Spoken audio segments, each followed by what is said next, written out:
Greetings, loved ones. Today we are beginning a three-part series on seniors and family estrangement.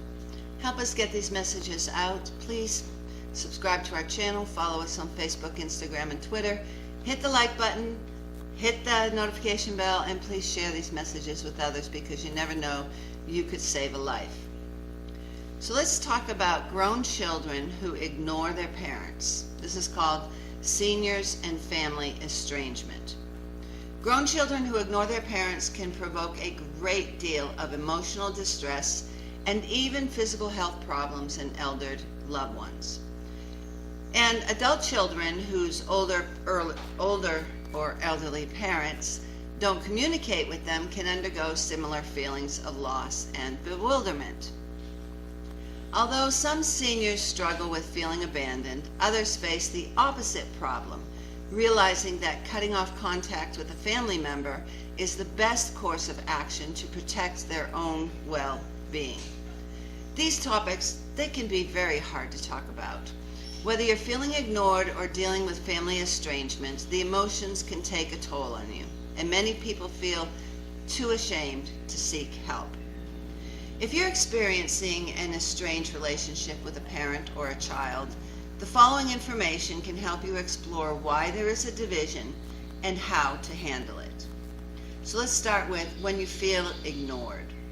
Many seniors experience feelings of chronic loneliness, and one common complaint among lonely seniors is that their adult children ignore them. Of course, everyone has different criteria for what being ignored actually means, so consider the results of a study that asked Americans how often grown children should call their parents. Almost 1/4 of those surveyed said that grown children should call their parents at least once a day, while 12% thought once a month or less was adequate. Simply put, your perception may not match the reality of your loved one's feelings and intentions. So if you feel like you want more contact with certain family members, talk to them about it. They likely won't know that you want to talk or visit more often unless you tell them. After all, in today's busy world, it's easy for people to get caught up in their own lives and as a result spend less time with other friends and family. And that fact can be hard to accept for a parent, especially. In fact, psychologists say that the parent-child relationship is typically more important to the parent, and that's a perfectly normal part of human psychological development. But it also means that absence is often felt more strongly by the parents than by the adult children. So if you might have to be proactive when it comes to having more contact with your children, and some families find that it helps to have a set schedule for calls and visits. That way, staying in touch becomes part of everyone's routine.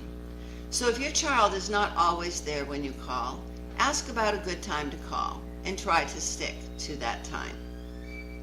Of course, adult children should also listen very carefully to parents who express concerns about feeling ignored. After all, loneliness can lead to many physical and mental health problems in seniors. Taking some time to reach out to older parents can help your family avoid more serious issues later on. Then there's family estrangement, and this goes much beyond feeling lonely. Family estrangement goes well beyond one person feeling ignored. When a family member is estranged, those bad feelings, they're magnified, often to a degree that can seem almost unbearable. So what does estranged mean? So here's a short explanation. You are estranged from a family member when one person in the relationship feels that something about the other person justifies cutting off all contact. In other words, you don't communicate with each other, and any communication that you would have is tense and without any trust or intimacy. Estrangement is usually a conscious decision.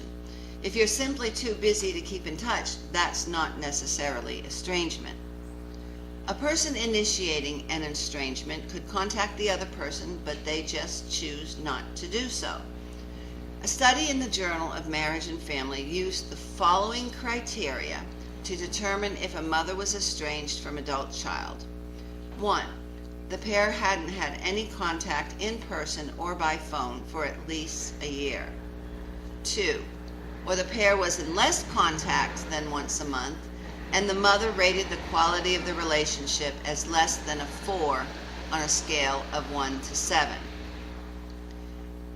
Additionally, many people feel that family bonds are becoming more fragile than they used to be. So let's check out these facts.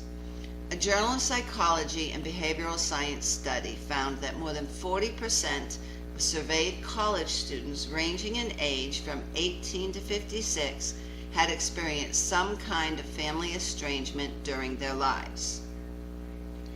Around 10% of participating mothers were estranged from at least one of their children at the time of the Journal of Marriage and Family study.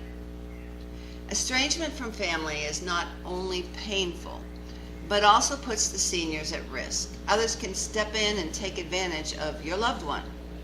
According to the WHO, 1 in 6 seniors above the years of 60 will experience abuse in their lifetime. The question is not if you will encounter a victim of violence. The question before God is, what will you do when you do encounter them? You could be the person who saves a life. You are called. We are all called to be champions for justice. Those who suffer violence, they need to know that those who love them and those who don't even know them will step out and reach out to them to give them the help they need before it is too late. So as we go forward, I want you to remember that you are loved, you are cared for, and if you're a victim of violence, I want you to know these things. You are intelligent, and yes, you are worthy. God does not want you to suffer violence. He wants you to live free from violence in peace and tranquility. And I want you to know that there is a way out. It's not your fault. Abuse is not love. And most of all, I want you to know that you are not alone. If you're a victim of violence, please reach out to someone today. If you find yourself in a dangerous situation, call 911 for help. And if you suspect or know of a senior suffering violence, tell the authorities. In our next episode, we will continue talking about seniors and family estrangement. Until then, God bless you.